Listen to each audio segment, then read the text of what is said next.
sleepwalking and murder, the chilling crimes committed while asleep.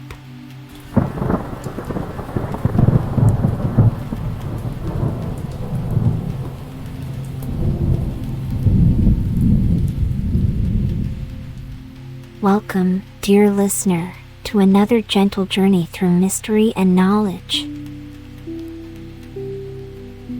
Tonight, as the world outside dims and quiets, we invite you to drift softly into sleep while exploring the curious phenomenon of sleepwalking and the chilling, real-life cases where sleep somehow turns sinister.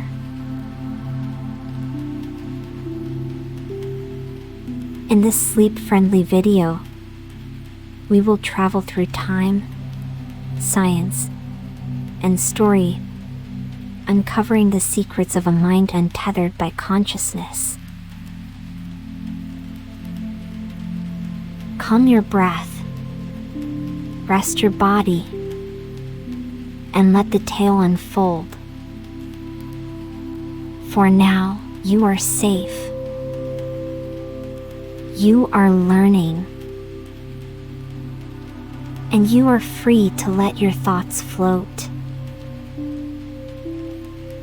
Before you drift off, if you find comfort in these quiet journeys of learning and sleeping, please consider subscribing. It helps us share more stories, and you'll always have a calm place to return to. So then, scholars, let us begin. Chapter 1. What is sleepwalking?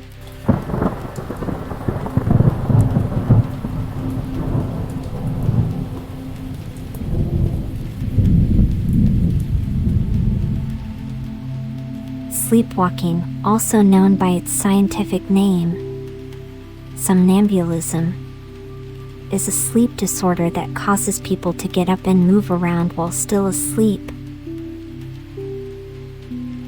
Contrary to common belief, sleepwalkers aren't dreaming. They're trapped in a strange twilight zone between deep sleep and wakefulness. Most sleepwalking occurs during the deep stages of non-REM sleep, usually within the first third of the night. During this phase, the body is meant to be still, but for reasons not fully understood, the brain partially awakens, activating motor skills while consciousness remains offline.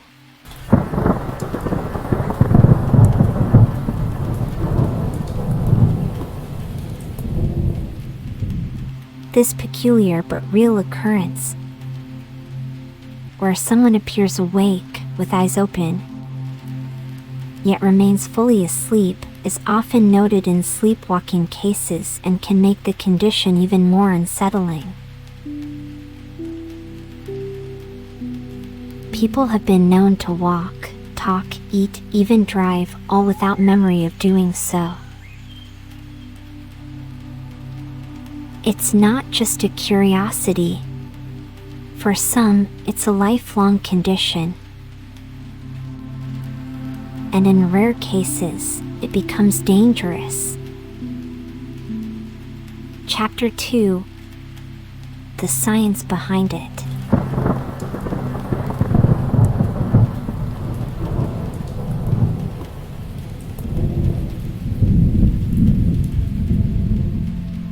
Let us dive a little deeper into the sleeping mind.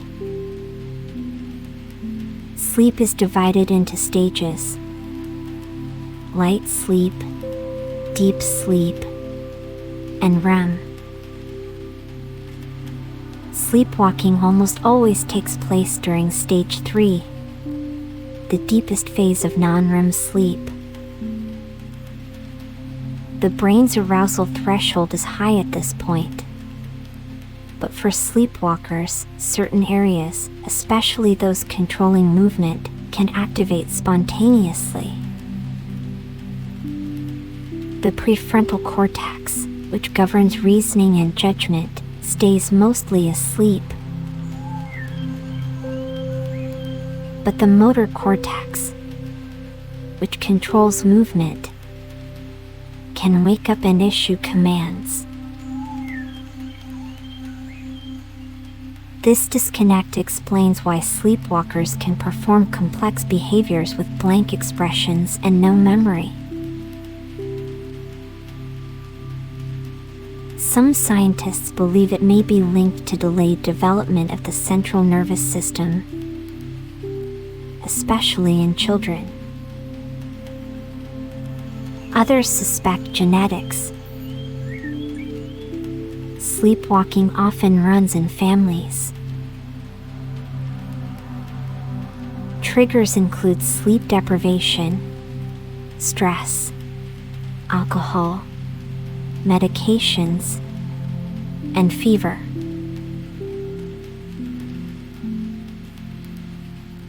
Chapter 3: A History of Sleepwalking.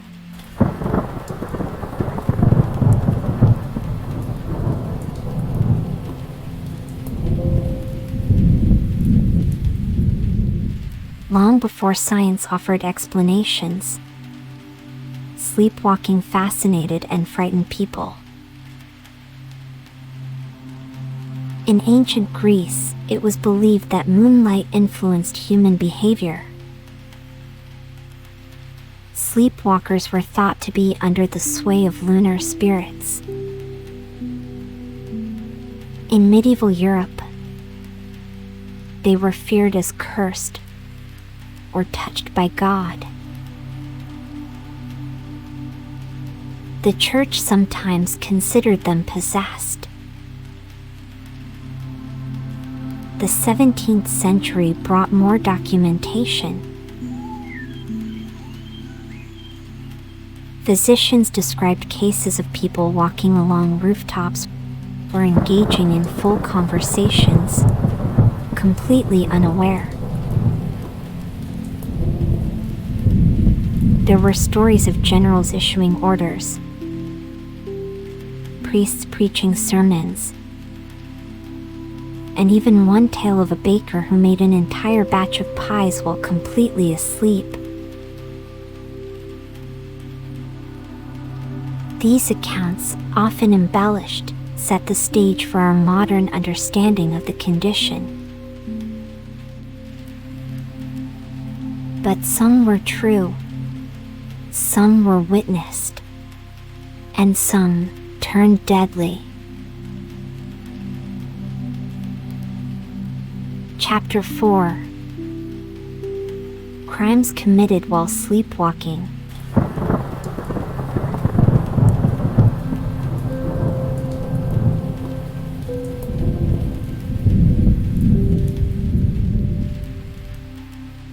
Now we tread into darker territory. There are rare, but well-documented, cases of people who committed violent acts while allegedly asleep.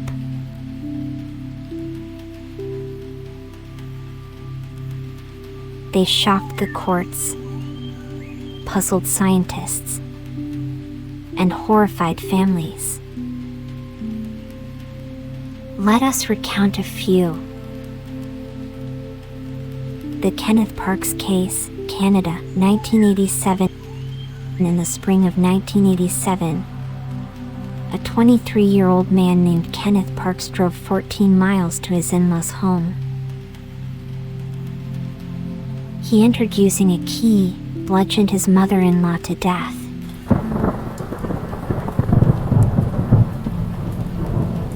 And severely injured his father-in-law. Then, he drove to a police station and turned himself in, stating, "I think I've killed someone."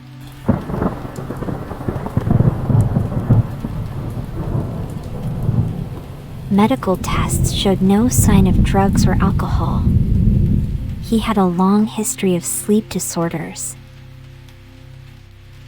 and neurologists found brainwave patterns consistent with parasomnia. He was ultimately acquitted, found not criminally responsible due to automatism and unconscious state.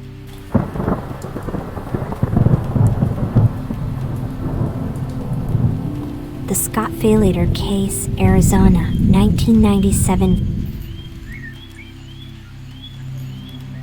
Falater was accused of stabbing his wife 44 times and holding her underwater in their pool.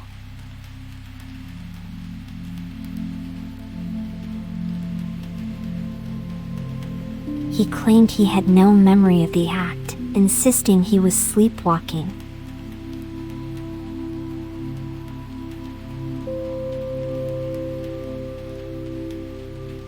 The case was more complex. Prosecutors pointed out deliberate acts that seemed too calculated.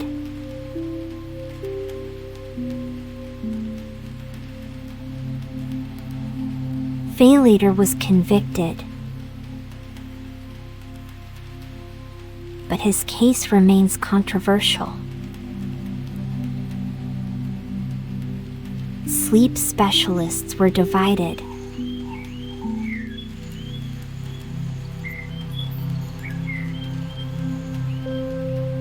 The Jules Lowe case, UK, 2003. Jules Lowe, a Manchester man, beat his 83-year-old father to death. He told police he had no memory of the event and suggested he might have been sleepwalking. Medical experts supported his claim. A jury found him not guilty by reason of insanity. And he was committed to a psychiatric hospital. These stories are rare, but they're real. And they raise profound questions. What is a person capable of during unconsciousness? And where does accountability lie? Chapter 5. Legal Dilemmas. Guilty while asleep?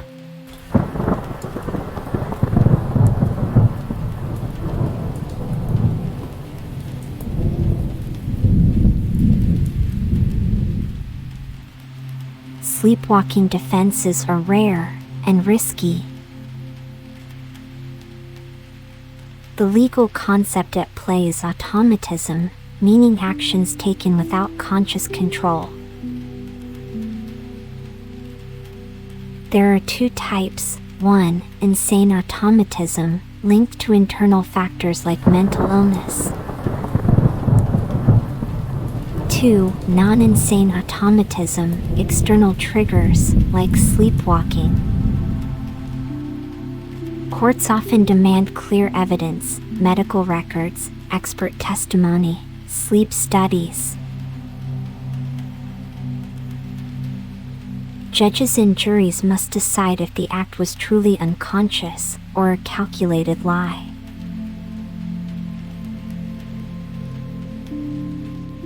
These cases walk a tightrope between law and neuroscience. In most legal systems, a successful sleepwalking defense leads to medical supervision, not freedom. But the question remains, if the mind was asleep, who or what is guilty?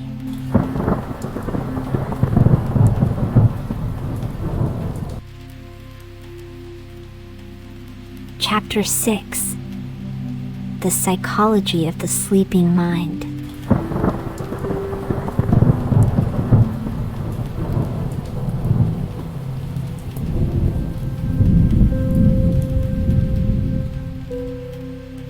What drives a sleepwalker to act? Are dreams to blame? Interestingly, sleepwalking does not occur during dream-heavy REM sleep. so it's unlikely that someone is acting out a dream. Instead, the behavior may arise from subconscious emotion, stress, unresolved trauma, or instinctual fear.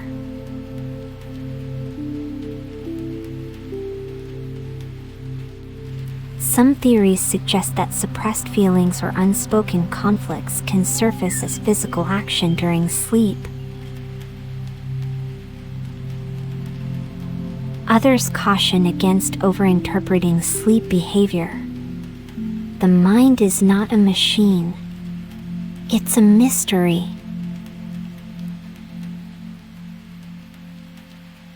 Chapter 7: Cultural depictions of sleepwalking.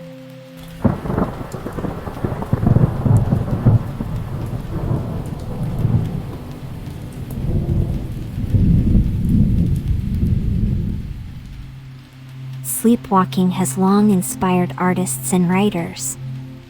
Shakespeare's Lady Macbeth is a classic example.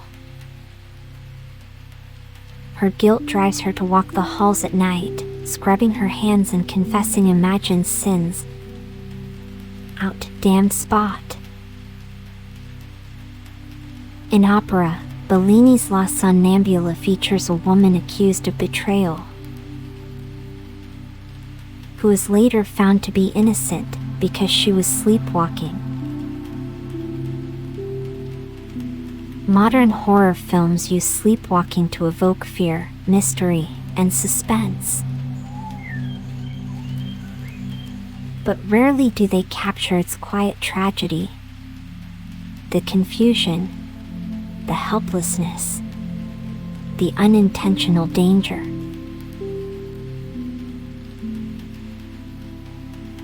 Chapter 8: What we know today.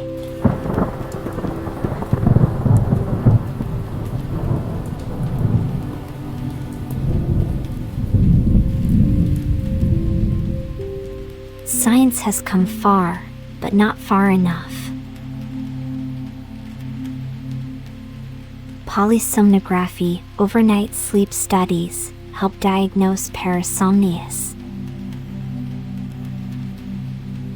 Treatments may include ensuring safe sleeping environments, stress reduction, cognitive behavioral therapy, medication in severe cases. Most sleepwalkers never hurt anyone. Their episodes are brief and often benign. But a small subset may need lifelong monitoring. The brain is complex, and sleep is not a switch, but a spectrum. Conclusion: the sleepwalker within.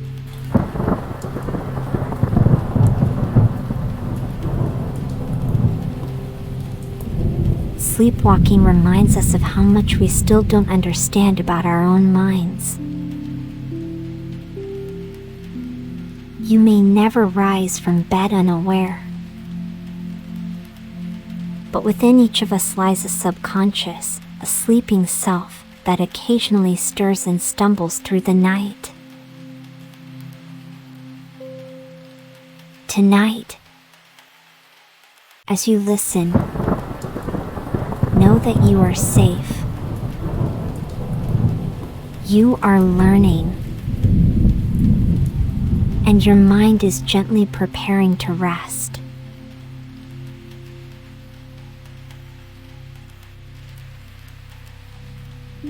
Sleep well, dear scholar.